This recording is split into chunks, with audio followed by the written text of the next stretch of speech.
Bismillahirrahmanirrahim. Assalamualaikum warahmatullahi wabarakatuh. Bertemu kembali dengan saya, dan tamu kita kali ini adalah seorang guru profesinya. Namanya siapa, Ibu? Catur Feriana Kurniati. Dalam di mana? Saya rumahnya di Solo. Solo. Ya. Ngaosnya di mana?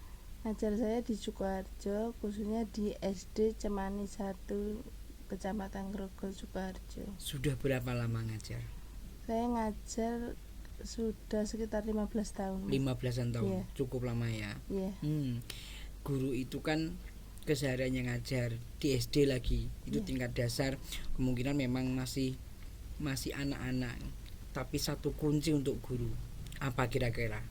Guru itu teladan, Mas. Teladan. Ya, kalau misalkan untuk kayak peribahasa Jawa di Google ditiru. Jadi khususnya untuk guru SD ya, Mas ya.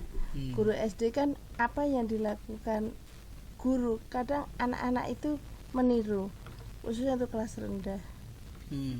Ibu ini kan selama ini di masa pandemi, terus ngajarnya bagaimana, Bu?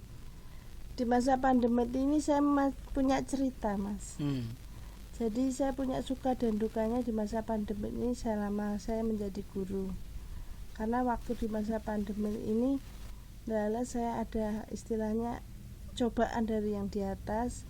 Saya terkena sakit, Mas.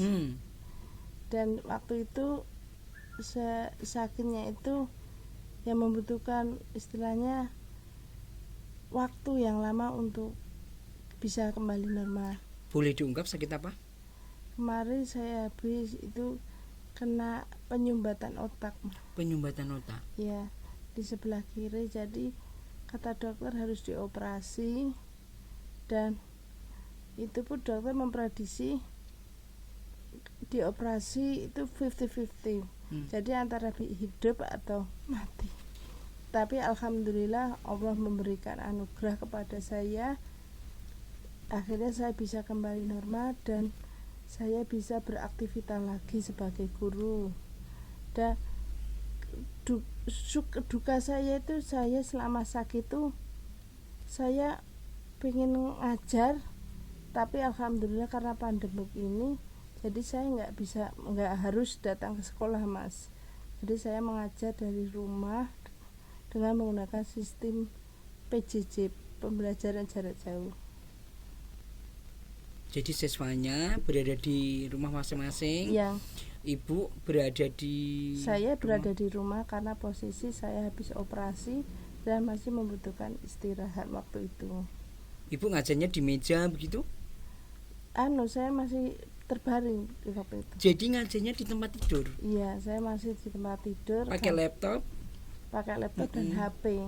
Dan handphone? Iya. Siswanya bisa menerima itu semua? Bisa, alhamdulillah. Orang tua dana itu saya menggunakan Google Classroom. Dan untuk penugasan saya pakai Google Form. Iya. Jadi kan mungkin tidak hanya lewat itu, saya bisa kirim anak-anak video. Kadang kita bisa pembelajaran online itu ada yang, tapi tidak semua bisa ikut karena keterbatasan perangkat. Untuk di daerah saya Cemani 1 itu banyak wali murid yang kerjanya di pabrik. Jadi kalau begitu selama ini Ibu ngajarnya itu duduk di meja gitu atau gimana? Itu selama itu kan saya kejadiannya itu habis lebaran itu, Mas. Habis lebaran saya mengalami harus menjalani operasi otak, penyumbatan otak itu. Kemudian saya ambil cuti, Mas. Cuti berapa lama? Selama 3 bulan. Nah, setelah 3 bulan cuti saya itu habis, kan saya harus bekerja. Nah, karena saya nggak bisa untuk waktu itu, saya belum bisa jalan, baru bisa duduk. Ya sudah, saya izin sama Bapak Kepala, saya bisa melakukan pembelajaran lewat rumah, Pak, jika diizinkan. Jadi untuk sementara kan guru kerjanya lewat rumah dulu, kan tidak harus datang.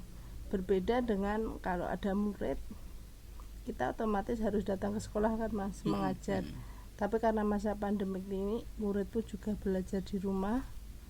Nah waktu itu saya berpikir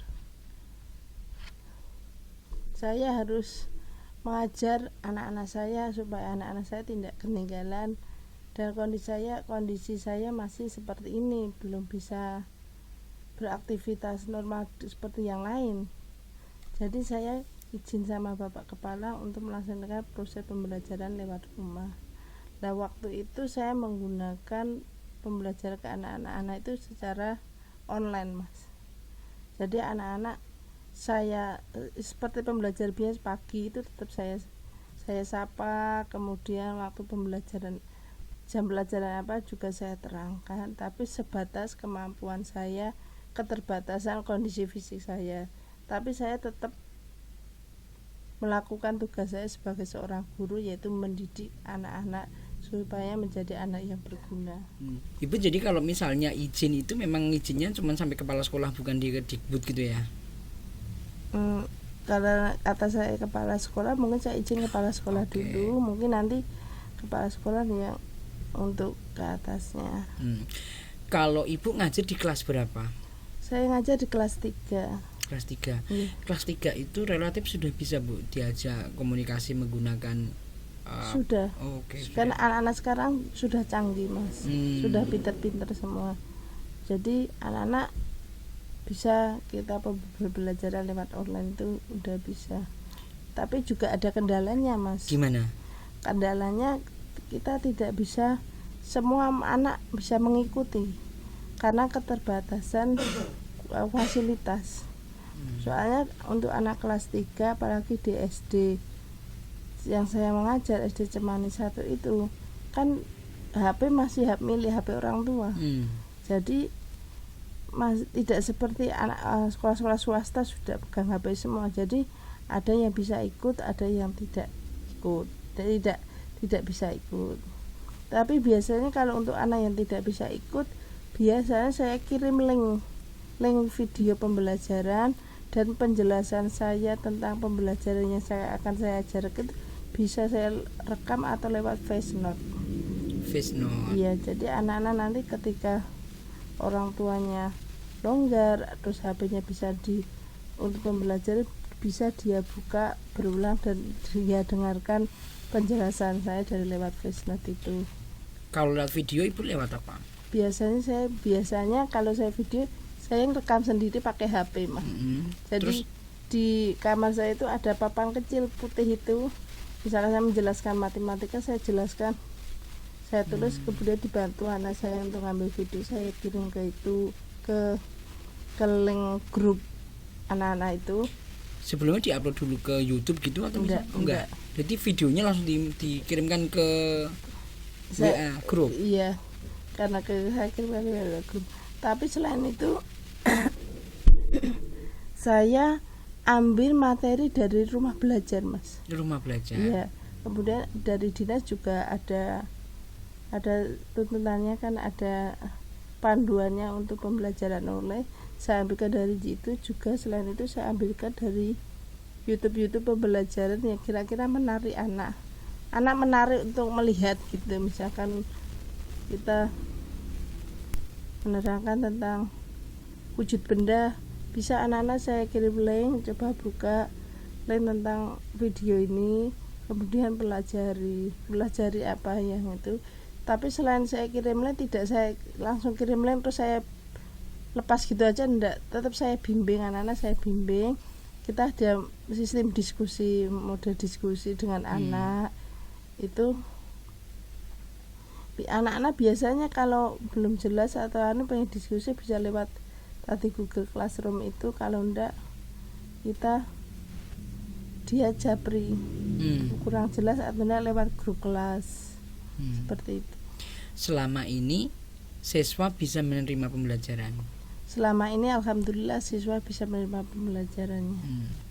Ibu sendiri ketika sempat ngajarnya sambil berbaring gitu. Yeah. Gimana kondisinya itu? Waktu itu saya kena stroke ringan. Jadi tangan kiri saya itu tidak bisa berfungsi karena penyakit penyumbatan habis akibat dari penyumbatan otak saya itu udah jadi digerakkan susah mas. Jadi saya apa menggunakan tangan kanan. Saya menerangkan tangan, tapi alhamdulillah dengan izin Allah saya sudah diberi kesembuhan dan sekarang saya bisa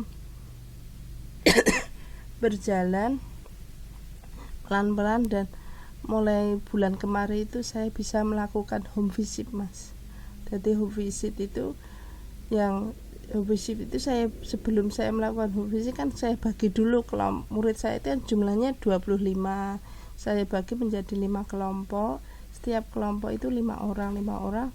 Saya melakukan home visit itu pun seizin dari kepala sekolah dan wali murid. Seandainya wali murid tidak ada yang keberatan, kita juga tidak bisa melakukan home visit. Keberatan mereka apa? Bisa, soalnya kadang kemarin kasus nyata kemarin di dekat daerah Cemani itu kasih ibu itu kan ada yang positif kena mas. Nah, yang kena itu tetangganya gitu, jadi dia ndak berani lah.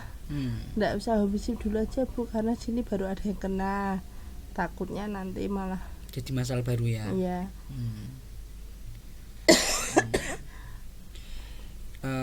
Ketika home visit ini mereka terus membuat kelompok gitu atau per siswa bu? Per kelompok mas. Kelompok Ya tapi itu tetap dengan protokol kesehatan. Anak dengan jaga jarak, pakai masker, cuci tangan. Jadi wali murid juga antusias untuk menyediakan fasilitas, jadi tempat, kemudian dia benar-benar melihat tempat. Kadang ada yang kemarin itu rumahnya lebar, luas halamannya di luar rumah. Di luar rumah dia pembelajarannya, tapi dengan jarak yang begitu agak jarang ya. Ya agak jarang. Terus sebelum melakukan kegiatan anak wajib cuci tangan dulu. Terus kemudian pakai itu hand sanitizer, pakai masker itu wajib. Selama pandemi bu, ibu mengajar dengan cara seperti ini, siswa yang tidak bisa menerima atau mungkin tidak bisa menggunakan perangkat teknologi ada sekitar berapa? Ya kalau kita presentasikan itu ya sekitar kurang dari 50 mah. Kurang 50%. Ya. 50% atau 50 orang? Ya 40% lah. 40%. Ya. Rata-rata terkendalanya tidak punya handphone. Rata-rata tidak punya handphone sama kuota mas. Jadi karena banyaknya wali murid yang istilahnya ibu kuotanya habis, tidak bisa mengikuti pembelajaran online karena model Zoom atau Google Classroom kita pakai Zoom mas, itu kan memakan kuota yang boros. Jadi kadang orang tua keberatan. Tetapi alhamdulillah baru ini kan dapat bantuan kuota dari pemerintah itu kan bisa kita gunakan. Tetapi masih ada yang belum dapat mas, karena penurunannya secara bertahap. Alhamdulillah bulan kemarin murid saya sudah dapat semua, saya di SD Cemani 1. Bu, di kondisi sekarang tentu harapannya apa bu? Ya harapan saya khususnya untuk saya sendiri sebagai guru harus lebih kreatif, inovatif untuk mengajar anak-anak didik saya agar tidak merasa bosan mas. Agar tidak merasa bosan karena mungkin dia biasa mengikut pembelajaran secara langsung, kemudian dia melakukan pembelajaran secara jarak jauh PJJ, jadi mungkin dia agak istilahnya kerjasama dengan orang tua itu harus ada. Kalau kita sendiri yang bergerak, orang tua tidak ada kerjasamanya ya saya mungkin nggak bisa bagus hasilnya. Soalnya itu kan orang tua biasanya kalau anak berangkat sekolah diajar guru, diajar pembelajaran, selesai pulang sudah. Kalau ini kan orang tua berperan aktif sekali. Anak memantau anak, kemudian pembelajarannya anak. Dia kan kayak mungkin orang tua banyak yang istilah berkeluh kesah, guru wong tuan malu sekolah mana. Apalagi kan kelas kecil kan bisa seperti itu kan. Kalau dulu kan enggak, anak sekolah dia misalkan ada yang belum bisa baca kan guru tanggung jawab seorang guru mengajari sampai iso maca, tinggal nanti pulang ada PR. Biasanya kalau orang tua yang sibuk kan ada guru les. Kalau ini kan orang tua full memantau perkembangan pendidikan anaknya. Seperti itu. Ya. Kalau kondisi seperti ini, Pak Kepala Sekolah perso? Tak tahu. Karena setiap kita dievaluasi dengan kepala sekolah. Bukan, maksudnya sakit ibu gitu loh. Tahu. Responnya Pak Kepala apa? Pak Kepala Sekolah hanya ya istilahnya kamu bisa melaksanakan tugas seorang guru tapi jangan memaksa karena dengan kondisi keterbatasan kesehatan itu, karena kesehatan juga lebih penting gitu, seperti itu. Terus siswa ada yang mungkin tanya ibu sakit apa dan sebagainya gitu? Ada, ibu anak-anak buana cepat sembuh ya, bisa kita kembali kumpul lagi, bisa istilahnya bertemu, istilahnya kayak bisa tatap muka gitu. Anak-anak ada banyak yang mendoakan, alhamdulillah. Mungkin ini doanya anak juga, jadi saya cepat ada semangat untuk lebih cepat bisa sembuh dan istilahnya bisa bertemu dengan anak-anak didik. Terakhir, support keluarga bagaimana? Alhamdulillah keluarga saya sangat mendukung, Mas. Suami saya, anak-anak saya semua mendukung. Apalagi ibu bisa senyum. Iya, karena suami saya apa yang saya butuhkan pasti dia sediakan. Misalkan dia butuh apa selalu dicukupi. Kemudian kadang dia, alhamdulillah suami saya kan juga orang seni, Mas. Jadi dia di rumah ada studio, jadi mungkin saya kalau menjelaskan anak lewat visual terlalu panjang kan juga nggak efektif kan, Mas. Kadang sama suami dibantu untuk direkam, jadi rekam suara itu, terus nanti kan datanya bisa dikecilkan jadi anak kayak dengar kedongeng gitu. Dibuatkan seperti itu. Oke. Saudara sekalian, saya sampai speechless.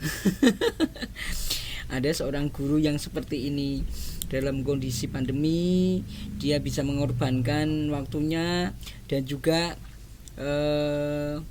dalam kondisi sakit habis operasi dia masih sekuat tenaga untuk bisa mengajar, menyampaikan materi kepada para siswa dan home visit. Semoga pengorbanannya mendapatkan imbalan yang lebih luar biasa dari Tuhan, dari Allah Subhanahu wa taala. Pemirsa, semoga bermanfaat perbincangan kita dan assalamualaikum warahmatullahi wabarakatuh. Waalaikumsalam warahmatullahi wabarakatuh.